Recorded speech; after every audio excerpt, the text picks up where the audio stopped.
Welcome to Curvo of Science. Don't forget to subscribe. अस्सलाम वालेकुम students, मैं हूं आपका टीचर असद अली शाह और आज हम अपनी फिज़िक्स का सेकंड लेक्चर पढ़ने लगे हैं जिसमें हम ये जानेंगे कि मेजरमेंट क्या होती है, मेजरमेंट कैसे ली जाती है और मेजरमेंट के क्या क्या पार्ट्स होते हैं। फिर हम बेस यूनिट्स और डिराइव यूनिट्स को भी डिस्कस करेंगे। इसके अलावा यूनिट्स की तारीख क्या थी, यानी ये जो किलोग्राम मीटर वगैरह पढ़ते हैं ये किस तरह से डेवलप हुए हिस्ट्री में, ये सारी चीज़ें आज के लेक्चर में जानेंगे। तो स्टार्ट करते हैं। सबसे पहली चीज़ है मेजरमेंट। मेजरमेंट क्या होती है? पैमाइश को कहते हैं मेजरमेंट, यानी किसी चीज को नापना, इसको मेजरमेंट कहते हैं। जैसे आप चीजों का वजन नापते हैं उसको मेजरमेंट कहेंगे, आप चीजों की लेंथ नापते हैं उसको मेजरमेंट कहेंगे। होती क्या है इसके ऊपर भी डिस्कशन करते हैं। पहले हम एक मिसाल देखते हैं। ये आपके पास एक तराजू है जिसके दो पलड़े हैं, इसको फिजिकल बैलेंस भी कहते हैं, आगे इसका आर्टिकल भी आएगा। आप क्या करते हैं कि लेट से आप दुकान पर जाते हैं और अब दुकानदार से कहते हैं मुझे 1 किलो एप्पल चाहिए। दुकानदार एक शॉपर में 10 एप्पल डालता है, तो क्या उस दुकानदार को पता होगा कि वो 10 एप्पल का वजन कितना है? उसको नहीं पता होगा। वो उन 10 एप्पल्स का वजन नापने के लिए इसका इस्तेमाल करेगा। तो कैसे करेगा वो जो एप्पल्स हैं जो उसने शॉपर में डाले हैं उसका मैथ उसको नहीं पता, यानी मैं ये कह सकता हूँ कि वो अननोन मैथ है। तो अननोन मैथ या अननोन क्वांटिटी को वो एक जगह पर रखेगा, एक पेन में रखेगा। इस जगह पर वो रखेगा अननोन क्वांटिटी, यानी कि 10 एप्पल्स का मैथ उसको नहीं पता, तो वो यहाँ पर 10 एप्पल रखेगा। और फिर इस जगह पर वो रखेगा स्टैंडर्ड क्वांटिटी। स्टैंडर्ड क्वांटिटी का मतलब है वो क्वांटिटी जिसके साथ आप कंपेयर करेंगे। जैसे कि पाकिस्तान में नॉर्मली आपको बाट मिलते हैं इस फिजिकल बैलेंस के साथ, जिनके ऊपर पहले से मैथ्स लिखा होता है। ये 1 किलोग्राम का बाट है, ये 2 किलोग्राम का बाट है, ये 4 किलोग्राम का बाट है। यहाँ पर रखेगा और यहाँ पर अननोन मैथ्स रखेगा। लेट्स से कि उसने यहाँ पर 2 किलोग्राम का बाट रखा है और यहाँ पर उसने 10 एप्पल रखे हैं।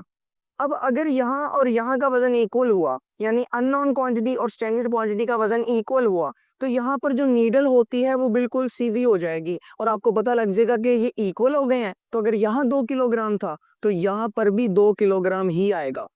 इस तरीके से हम मेजरमेंट लेते हैं। यहाँ पर आपने क्या किया, आपने मेजरमेंट कर ली। किसकी? एप्पल्स की। एप्पल की मैथ की मेजरमेंट की है यहाँ पर आपने। अब मामला ये है कि मेजरमेंट ली कैसे जाती है, जरा गौर कीजिएगा। मेजरमेंट लेने के लिए क्या किया आपने? आपने इस अननोन क्वांटिटी को स्टैंडर्ड क्वांटिटी से कंपेयर किया है। अननोन क्वांटिटी को स्टैंडर्ड क्वांटिटी से क्या किया? कंपेयर। तो जब कभी भी आपने मेजरमेंट लेनी होती है, अब अननोन क्वांटिटी और स्टैंडर्ड क्वांटिटी को कंपेयर करते हैं, उससे मेजरमेंट आती है। एक और मिसाल से इस बात को समझते हैं। ये आपके पास एक स्केल बनाया मैंने, ये स्केल एक स्टैंडर्ड है, दिस इज अ स्टैंडर्ड, क्योंकि आप हर चीज को इस स्केल से कंपेयर करेंगे। तो चूंकि आप हर चीज को स्केल से कंपेयर करेंगे, दिस इज अ स्टैंडर्ड, ये स्टैंडर्ड क्वांटिटी बन जाएगा। अब लेट्स से कि मैंने इस मार्कर की लेंथ मालूम करनी है, तो मैं इस मार्कर को यहाँ 0 पर रखूंगा और सामने से इसकी लेंथ मालूम कर लूंगा जो कि 3 और 4 के दरमियान में है, यानी इसकी लेंथ 3.5 सेंटीमीटर है ऑन दिस स्केल। इस बात का क्या मतलब है? मैंने इस अननोन लेंथ को, मुझे इस मार्कर की लेंथ नहीं पता थी, तो मैंने इस अननोन लेंथ को इस स्टैंडर्ड के साथ कंपेयर किया और कंपेयर करके मेजरमेंट पता चल गई। यहाँ पर भी मैंने अननोन मैथ्स को स्टैंडर्ड के साथ कंपेयर किया और मुझे मेजरमेंट पता चल गई। तो यहाँ से हमने क्या सीखा? हमने ये सीखा कि जब कभी भी आप मेजरमेंट लेना चाहते हैं तो मेजरमेंट कैसे आती है? मेजरमेंट आती है bye comparison between unknown quantity, यानी आप अननोन क्वांटिटी का कंपैरिजन करते हैं and standard quantity. Unknown quantity और स्टैंडर्ड क्वांटिटी के दरमियान जब कभी भी आप कंपैरिजन करेंगे तो आपको मेजरमेंट पता चल जाएगी। यहाँ से आपने क्या सीखा? आपने सीखा कि जब कभी भी आप अननोन क्वांटिटी और स्टैंडर्ड क्वांटिटी को कंपेयर करने हैं आपको मेजरमेंट पता चलती है। This is the concept of measurement. तो आज के बाद अगर कोई भी आपसे पूछे कि मेजरमेंट कैसे ली जाती है, तो आप कहेंगे कि मेजरमेंट लेने का तरीका तो बड़ा आसान है। आप किसी भी अननोन क्वांटिटी को जिसकी आपने मेजरमेंट लेनी है उसको स्टैंडर्ड के साथ कंपेयर कर लो, आपको पता चल जाएगा कि मेजरमेंट कैसे ली जाती है। बेटा इस तरीके से मेजरमेंट लेते हैं आप।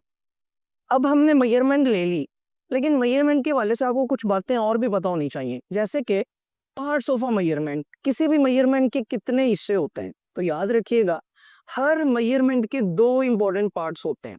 आपने अगर कोई भी मेजरमेंट लिया तो आपको 2 हिस्से उसके बनाने पड़ेंगे, जरूरी है, वरना आपको मेजरमेंट समझ में नहीं आएगी। सो मेजरमेंट के दो हिस्से कौन कौन से हैं, जरा गौर कीजिएगा बेटा। एक हिस्सा होता है नंबर। अच्छा, अब ये बात आपने याद रखनी है कि इसी नंबर को हम मैग्नीट्यूड भी कहते हैं, वैल्यू बेसिकली। अभी बताता हूँ कैसे। अच्छा, अब यानी मेजरमेंट में सबसे पहली चीज है नंबर और दूसरी चीज है यूनिट। तो अगर आपने कोई भी मेजरमेंट लिखनी है तो आपको उसको लिखने के लिए दो चीजें चाहिए, एक है नंबर और दूसरा है यूनिट। मिसाल के तौर पर आप किसी जगह दुकान पर चीनी लेने जाते हैं और आप कहते हैं जी कि मुझे चीनी चाहिए, तो आप मैस ऑफ शुगर बताएंगे, यानी आप दुकानदार को चीनी का वजन बताएंगे। तो आप दुकानदार को कहते हैं जी मुझे 2 चीनी चाहिए, तो 2 चीनी का कोई मतलब नहीं है। उम्मीद है कि दुकानदार आपको 2 चपेड़े मार देगा, 2 चीनी का कोई मतलब नहीं होता। आपको बताना पड़ेगा कि मुझे 2 किलोग्राम चीनी चाहिए। जब तक आप 2 किलोग्राम नहीं बोलेंगे बात समझ में नहीं आएगी। अब ये 2 किलोग्राम क्या है, मेजरमेंट, और इसके दो हिस्से हैं। कौन कौन से? एक है ये 2 and this 2 is a value. ये एक वैल्यू है, एक नंबर है, मैग्नीट्यूड है। और दूसरा है किलोग्राम। ये किलोग्राम क्या है?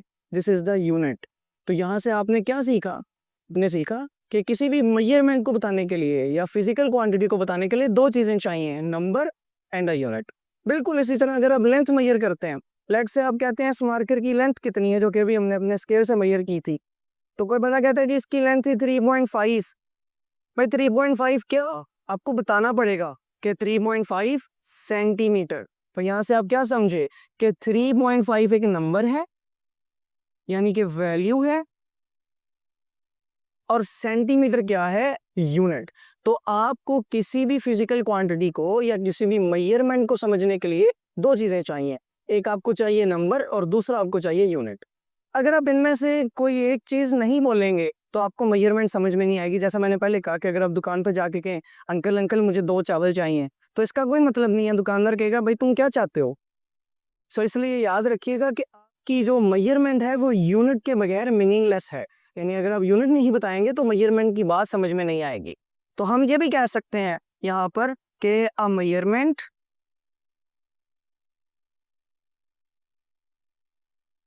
विदाउट यूनिट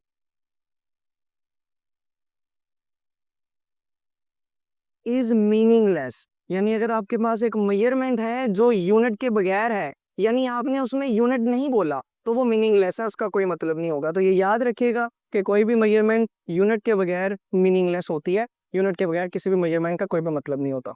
तो बच्चों हमने सीखा कि मेजरमेंट क्या होती है, और हमने ये भी सीखा कि मेजरमेंट के कौन कौन से इंपॉर्टेंट पार्ट्स होते हैं और किन के बगैर मेजरमेंट का कोई मतलब नहीं होता।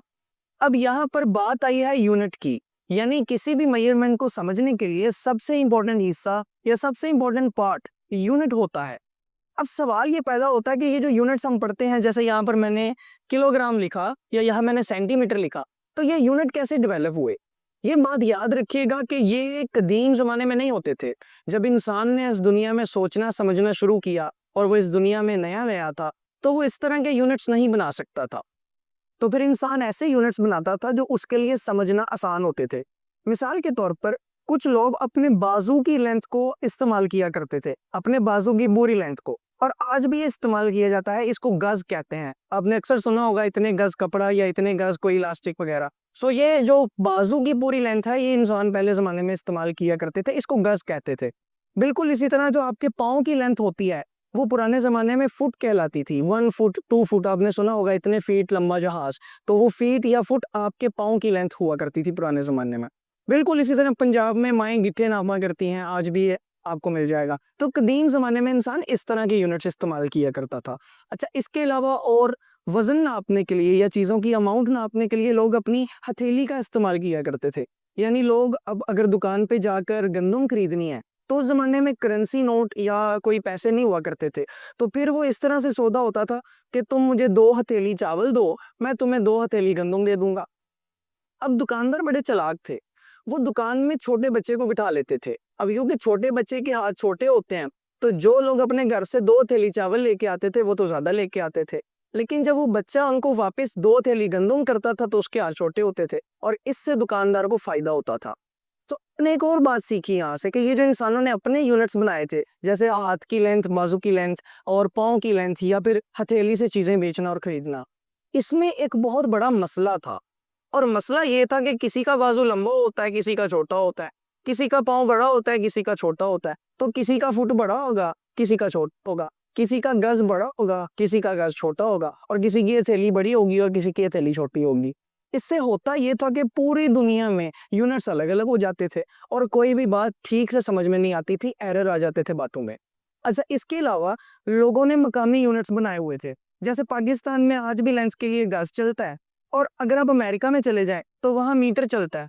अब अगर कोई अमेरिकन बंदा पाकिस्तान में शॉपिंग करने आएगा तो उसको मीटर समझ में नहीं आएगा दुकानदार को, और दुकानदार उसको गज में कपड़ा बेचेगा तो अमेरिका वाले को गज नहीं समझ में आएगा। तो पूरी दुनिया में इंफॉर्मेशन शेयर करने में भी मसला होता था।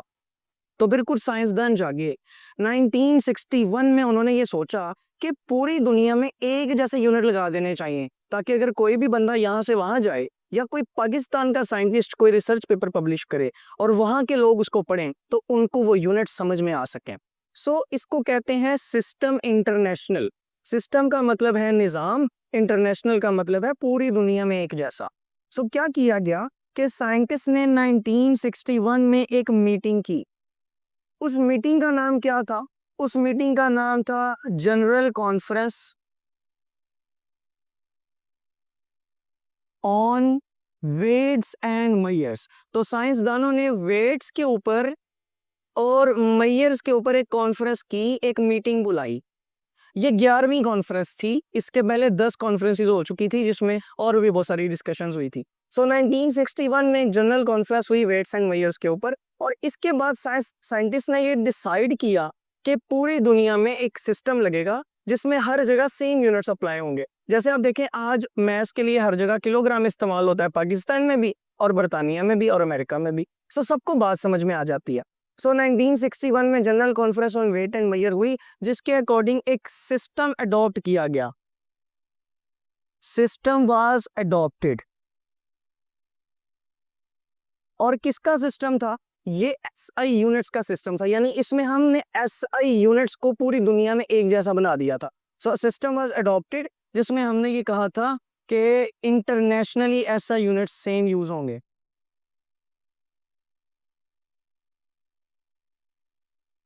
Internationally same SI units. जी। सो आपके पास सिस्टम इंटरनेशनल का कॉन्सेप्ट आई होप सो आपको क्लियर हो गया होगा, और इसकी ज़रूरत क्यों पड़ी ये आपको हिस्ट्री भी समझ में आ गई होगी। अगर आप अपनी टेक्स्ट बुक में देखें तो ये जो हिस्ट्री मैंने बताई है ये इस जगह पर लिखी है, और यहाँ पर ये जो सिस्टम इंटरनेशनल की डेफिनेशन है वो इस पॉइंट को लिखी दिया। तो बच्चों, अभी हमने देखा कि सिस्टम इंटरनेशनल क्या था, ये क्यों लगाया गया और इसका फ़ायदा क्या था। अब इसके फ़ायदे पर एक शॉर्ट क्वेश्चन पेपर में आता है। शॉर्ट क्वेश्चन आता है, what is the significance of SI, यानी सिस्टम इंटरनेशनल की अहमियत क्या है। सिग्निफिकेंस का मतलब है अहमियत। सो इसकी अहमियत तो मैं आपको समझा चुका हूँ कि पूरी दुनिया में हर जगह अलग अलग यूनिट था, लोगों ने अपने मकामी यूनिट्स बनाए हुए थे, तो बाहर के लोगों को हर शहर के यूनिट समझ में नहीं आते थे। तो फिर सिस्टम इंटरनेशनल ने क्या किया, पूरी दुनिया में एक ही तरह के यूनिट्स लगा दिए। सो उसमें what is the significance of SI का आंसर हम ऐसे लिख सकते हैं, इसका फायदा ये है कि we can share scientific information all over the world. इसका फायदा ये है कि हम अपनी साइंटिफिक इंफॉर्मेशन या नॉर्मली कोई भी इंफॉर्मेशन पूरी दुनिया में आसानी से शेयर कर सकते हैं, हर बंदा उसको समझ सकता है। एक बात याद रखिएगा, सिस्टम इंटरनेशनल को अभी भी 2 कंट्रीज ने तस्लीम नहीं किया, वो इसका इस्तेमाल नहीं करते, और उन 2 कंट्रीज में हमारे पास अमेरिका और म्यांमार है। अमेरिका और म्यांमार ने इस सिस्टम इंटरनेशनल को एक्सेप्ट नहीं किया। आप देखें, नॉर्मल लेंथ का यूनिट किलोमीटर होता है, लेकिन अमेरिका में किलोमीटर नहीं होता, माइल्स। इतने मील सफर माइल्स चलता है वहां पर। सो अमेरिका और म्यांमार ने सिस्टम इंटरनेशनल को एक्सेप्ट नहीं किया। अब हम देखेंगे कि बेस क्वांटिटीज और डिराइव क्वांटिटीज को समझने के लिए यूनिट्स की जरूरत पड़ती है। तो वो कौन से यूनिट्स होते हैं? मिसाल के तौर पर भी मैंने आपको बताया कि अगर आपने किसी भी मेजरमेंट को या फिजिकल क्वांटिटी को समझना है तो उसके लिए आपको यूनिट चाहिए। यूनिट के बगैर कोई भी फिजिकल क्वांटिटी या मेजरमेंट मीनिंगलेस है, उसका कोई मतलब नहीं होता। सो बेस क्वांटिटीज को समझने के लिए यूनिट्स चाहिए। बेटा याद रखिएगा, बेस क्वांटिटी को समझने के लिए जो यूनिट्स चाहिए उनको हम कहते हैं बेस यूनिट्स। ये वो यूनिट्स हैं जो बेस क्वांटिटीज को समझने के लिए चाहिए होते हैं। और डिराइव क्वांटिटीज को समझने के लिए जो यूनिट्स चाहिए उनका नाम होता है derived units. So base quantities को समझने के लिए बेस यूनिट्स, डिराइव क्वांटिटीज को समझने के लिए डिराइव यूनिट्स। अब हम आगे बात करते हैं कि इनको पेपर में लिखना कैसे है। बड़ा आसान बात है। बेस यूनिट्स क्या हैं? ये वो यूनिट्स हैं जो बेस क्वांटिटीज को समझने में हेल्प करते हैं। डिराइव यूनिट्स क्या हैं? ये वो हैं जो डिराइव क्वांटिटीज को समझने में हेल्प करते हैं। तो आप इसको कैसे लिख सकते हैं? आप कहेंगे बेस यूनिट्स में आप लिखेंगे the units used to express base quantities. Express का मतलब होता है समझना। So the units use to express base quantities, यानी वो यूनिट्स जो बेस क्वांटिटीज को समझने में हेल्प करते हैं। एक्सप्रेस का मतलब है समझना। सो वो यूनिट्स जो बेस क्वांटिटीज को समझने में हेल्प करते हैं, they are called base units. इन यूनिट्स को आप बेस यूनिट्स बोलते हैं। मिसाल के तौर पर अगर हम बात करते हैं मैस की, यानी कि वजन की, सो मैस का हमने जो यूनिट बनाया है, जो बेस यूनिट बनाया है, दैट इज किलोग्राम। सो हम मैस का यूनिट रखते हैं किलोग्राम। अब चूंकि मैस एक बेस क्वांटिटी है, तो किलोग्राम कौन सा यूनिट होगा? बेस यूनिट, क्योंकि बेस क्वांटिटीज के यूनिट क्या होते हैं? बेस यूनिट होते हैं। अच्छा, बिल्कुल इसी तरह अगर आप लेंथ की बात करते हो, यानी चीजों की लंबाई की, तो लेंथ की बात में करेंगे तो लेंथ का यूनिट होता है मीटर। ऐसा unit of length is metre. इसी तरह आप अगर बात करते हैं टाइम की, तो टाइम का एसआई यूनिट हमारे पास है सेकंड। इसी तरह अगर आप बात करते हैं टेम्परेचर की, टेम्परेचर यानी कि दर्जा हरारत, ये पिछले लेक्चर में हमने डिस्कस भी किया था। सो टेम्परेचर, टेम्परेचर का एसआई यूनिट है केल्विन। नॉर्मली आप लोग सेल्सियस इस्तेमाल करते हैं या फ़ारेनहाइट इस्तेमाल करते हैं, लेकिन एसआई यूनिट केल्विन है, क्योंकि साइंटिफिक कानून जो होते हैं, जो साइंटिफिक लॉज होते हैं, वो केल्विन के टेम्परेचर के ऊपर चलते हैं। केल्विन एक साइंटिस्ट का नेम था। इसके अलावा हमारे पास आता है करंट, यानी बिजली का करंट, इलेक्ट्रिक करंट। और इलेक्ट्रिक करंट का जो एसआई यूनिट होता है वो अम्पेयर होता है, ampere. So this is the unit of current. अच्छा, इसके अलावा और कोई बेस क्वांटिटी कौन सी है? 7 थी ना टोटल। सो मैस, लेंथ, टाइम, टेम्परेचर और करंट, ये 5 हैं। 2 और भी हैं। सो एक हमारे पास थी इंटेंसिटी ऑफ लाइट, यानी कि रोशनी की शिद्दत। और इसके बारे में भी हमने लास्ट टाइम डिस्कशन की थी। सो रोशनी की शिद्दत या इंटेंसिटी ऑफ लाइट, इसका यूनिट क्या होगा? तो इसका यूनिट होता है कैंडला। इसको याद रखने का तरीका बड़ा आसान है। लाइट कहाँ से प्रोड्यूस होती है? रोशनी कहाँ से प्रोड्यूस होती है? कैंडल से। सो ये कैंडला, कैंडल से कैंडला। सो फिर से आपने लाइट याद रखनी है और कैंडला बन जाएगा इंटेंसिटी ऑफ लाइट का यूनिट। और एट लास्ट हमारे पास है अमाउंट ऑफ अ सबस्टांस, यानी कोई सबस्टांस की अमाउंट कितनी है। तो ये आप केमिस्ट्री में पढ़ेंगे।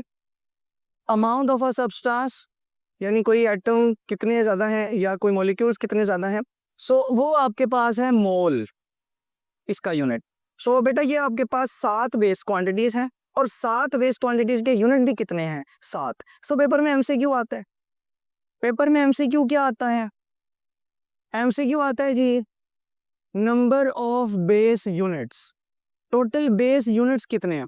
तो लास्ट लेक्चर में मैंने आपको बताया था कि बेस क्वांटिटीज 7 होती हैं। तो चूंकि बेस क्वांटिटीज 7 होती हैं, उनके यूनिट भी कितने होंगे? 7 होंगे। तो लेट्स से कि ऑप्शन में लिखा है 2, ऑप्शन में लिखा है 8, ऑप्शन में लिखा है 7, ऑप्शन में लिखा है 9। तो आप किसको टिक करेंगे?